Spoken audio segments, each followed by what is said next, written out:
پورے دنیا کے ممالک کی جو معیشت ہے وہ متاثر ہوئی ہے، اور پاکستان جیسے ممالک کے لیے معاشی اعتبار سے جو مشکلات ہیں ان میں اضافہ ہو رہا ہے۔ بے روزگاری پوری دنیا کی طرح پاکستان میں بھی بڑھ رہی ہے۔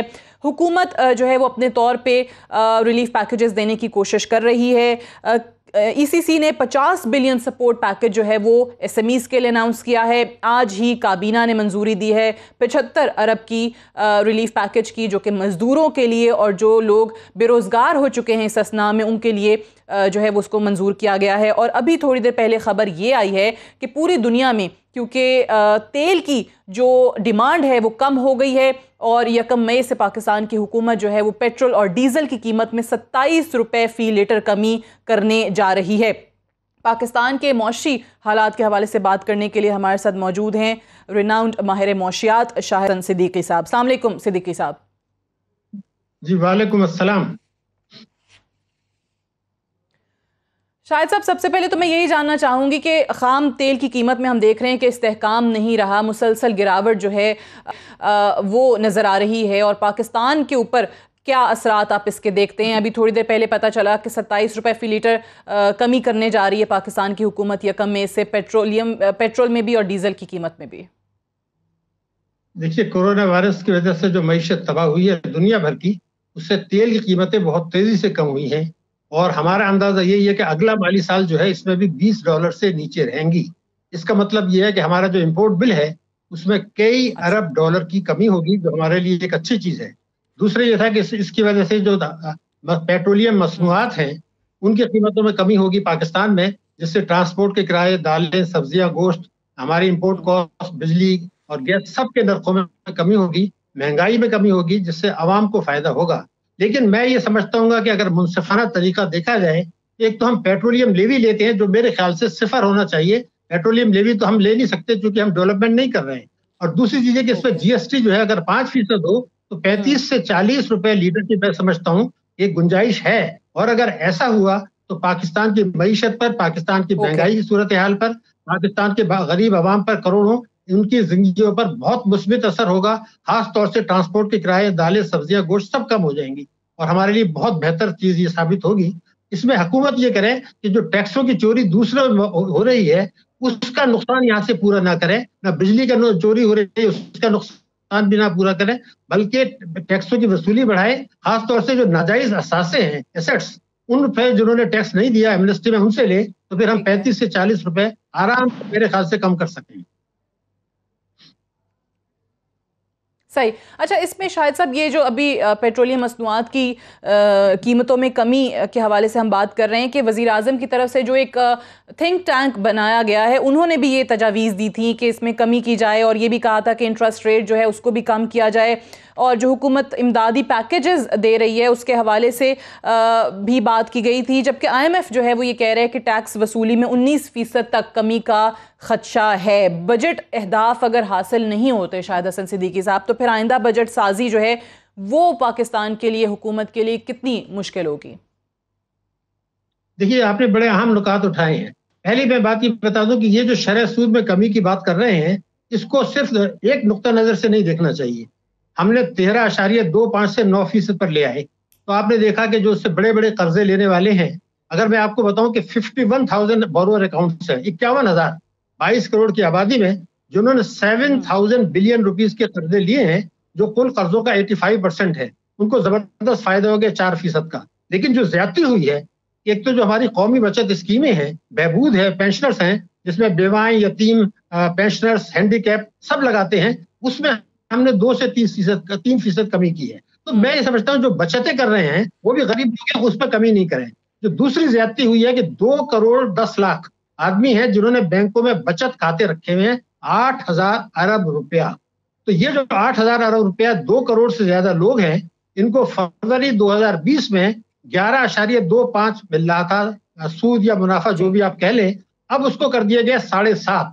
تو اتنی زبردست کمی۔ تو میں یہ چاہتا ہوں کہ فیوڈل کلچر کو ہم چھوڑ دیں، یہ جو تھنک ٹینکس جو ہیں وہ ضرور بزنس کو بھی دیکھیں، ایکسپورٹ کو بھی دیکھیں، لیکن عام آدمی کو بھی تو آپ دیکھیں کہ جو بچتیں کر رہے ہیں، جس کے پیسے سے آپ قرضے دے رہے ہیں، ان کو آپ مراد دے رہے ہیں، ان کو کم کر رہے ہیں، اور قومی بچت اسکیموں میں کم کر رہے ہیں۔ تو میں یہ چاہتا ہوں کم ضرور کریں، لیکن ان کے کم نہیں ہونے چاہیے. خصوصاً میں آپ کو ریکارڈ میں بتاؤں کہ اسٹیٹ بینک نے جو یہ کمی کی ہے 11.25 سے 7.5% بچت کھاتوں میں, وہ banking companies ordinance section 26A اور 40A کی خلاف ورزی ہے, اور اسٹیٹ بینک اور وزارت خزانہ کو یہ اختیار ہی حاصل نہیں ہے کہ وہ کم کریں, کیونکہ یہ پروفٹ اینڈ لاس شیئرنگ کریں. اس کو اگر ایگزامن کر لیں, ہم قانون توڑ کے تو ڈپازیٹر کو نقصان پہنچا رہے ہیں اور قانون بنا کے ایمنسٹی دے رہے ہیں, تو یہ اب نہیں چلے گا. دنیا بدل گئی ہے, دنیا بدل گئی ہے, ہمیں بھی بدلنا ہے.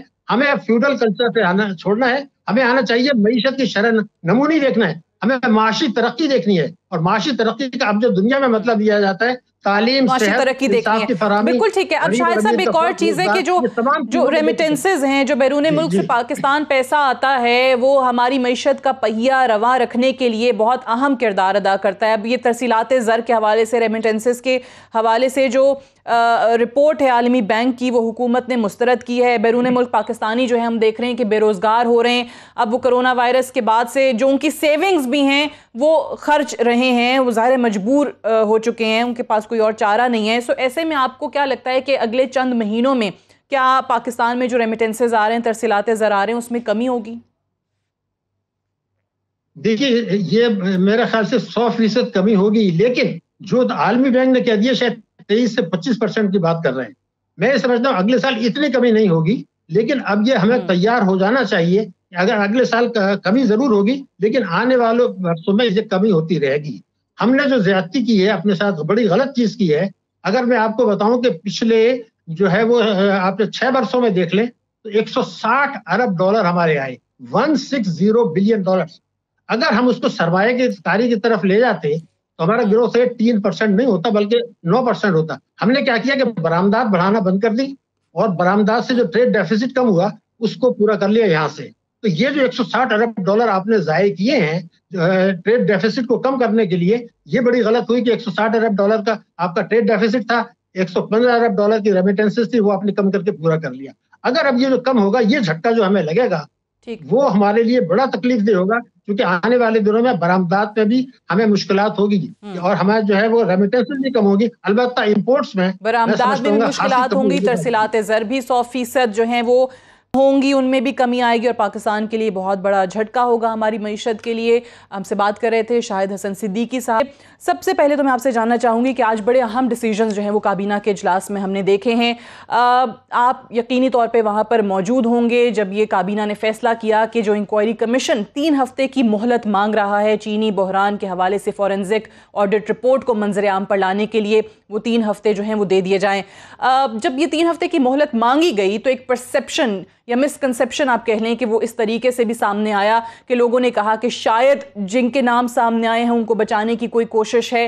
آپ اس کو کس طریقے سے دیکھتے ہیں, اس مہلت دیے جانے کو اور رپورٹ کے منظر عام پر نہ آنے کو؟ 25 اپریل جو تاریخ اناؤنس کی تھی خود وزیر اعظم نے. بسم اللہ الرحمن الرحیم. شکریہ سعدیہ. کوئی ایسی بات نہیں ہے, پہلی جو انکوائری رپورٹ ہے وہ بر وقت آئی ہے, ویل ان ٹائم آئی ہے, اور پھر اس پہ فرانزک آڈٹ کی بات کی گئی ہے اور ان ڈیٹیل انکوائری کرنے کو کہا گیا ہے. تو اس کے لیے اب 3 ہفتے کی مزید انہوں نے ٹائم مانگا ہے. تو یہ ایک روٹین میٹر ہے کہ وقت لگتا ہے اگر چیزوں کو ڈیپلی دیکھنا ہو, اور پھر پہلے تو صرف 9-10 ملوں کو دیکھا جا رہا تھا, اب اوورآل پوری شوگر انڈسٹری کو دیکھا جا رہا ہے. تو یقیناً جو 3 ہفتے انہوں نے مانگے ہیں, اگر 4 بھی لگ جائیں تو کوئی مذائقہ نہیں ہے, لیکن ان ڈیٹیل انکوائری رپورٹ مکمل ڈاکومنٹڈ ہونی چاہیے اور فرانزک رپورٹ ہونی چاہیے. تو اس کے لیے 4 ہفتے میں آ جائے گی.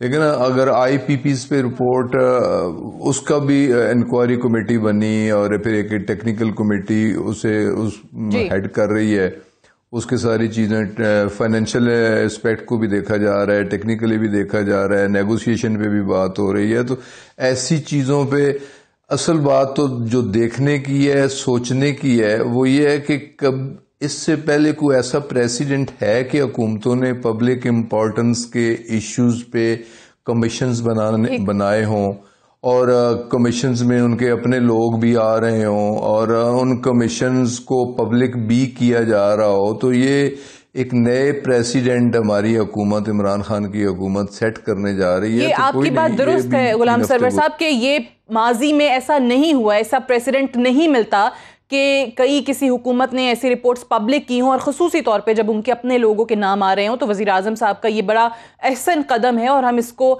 بہت سراہتے بھی ہیں. لیکن جب ایسی رپورٹس میں جن لوگوں کے نام سامنے آتے ہیں, مثال کے طور پہ اگر خسرو بختیار کا نام سامنے آیا تو ان کو ایک چھوٹی وزارت سے بڑی وزارت جو ہے وہ نواز دی جاتی ہے, تو آپ کو نہیں لگتا کہ ایسے اس سے شکوک و شبہات پیدا ہوتا ہیں؟ وزارت کوئی چھوٹی بھی نہیں ہوتی اور کوئی بڑی بھی نہیں ہوتی, تو یہ پروریگیٹو ہے پرائم منسٹر کا. پوزیشنز تبدیل ہوتی رہتی ہیں, اور وہ تو ایک اچھے کرکٹر بھی تھے, اچھے کپتان بھی تھے جنہوں نے ورلڈ کپ بھی جیتا تھا. انہیں پتا ہوتا ہے کہ کس کو کس پوزیشن پہ کھلانا ہے.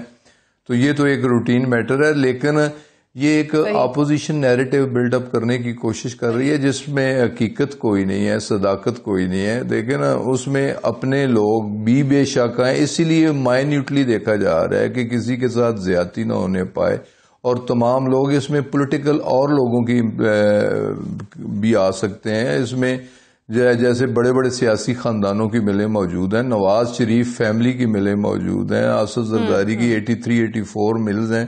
تو اگر ساروں کی چیزوں کو دیکھنا ہو تو اس پہ تو 4 ہفتوں سے بھی زیادہ ٹائم لگ سکتا ہے. تو اس میں نیت پہ شک نہیں کرنا چاہیے. نیت یہ آپ نے بڑی اچھی بات کی وزیر اعظم عمران خان صاحب کے حوالے سے کہ وہ بڑے اچھے کرکٹر ہیں اور اس میں کوئی شک نہیں ہے, اور ان کی مرضی ہے, ان کی ثوابدید ہے کہ وہ کس کھلاڑی کو کس نمبر پر اور کس طریقے سے کھلانا چاہتے ہیں. اور یہ ہم دیکھ رہے ہیں کہ فیلڈنگ کئی بار وہ تبدیل بھی کرتے نظر آ رہے ہیں. آج آپ کے نئے 2 کولیگز تھے, نئے 2 فیلڈرز جو ہیں وہ میدان میں اترے ہیں, عاصم سلیم باجوہ صاحب اور شبلی فراز صاحب. ان کے حوالے سے کیا کہیں گے, ان سے کیا توقعات ہیں؟ وہ جو نیریٹو شاید فردوس صاحبہ اس طریقے سے پیش نہیں کر پائیں جس کی وجہ سے ان کو ہٹا دیا گیا, آپ کو لگتا ہے کہ یہ اس میں کامیاب ہو پائیں گے؟ یقیناً بیسٹ آف دا بیسٹ ہماری جو ایگزسٹنگ لارڈ پارلیمنٹ میں موجود ہے, سینٹ میں یا نیشنل اسمبلی میں, آؤٹ سائڈ دی پارلیمنٹ بھی.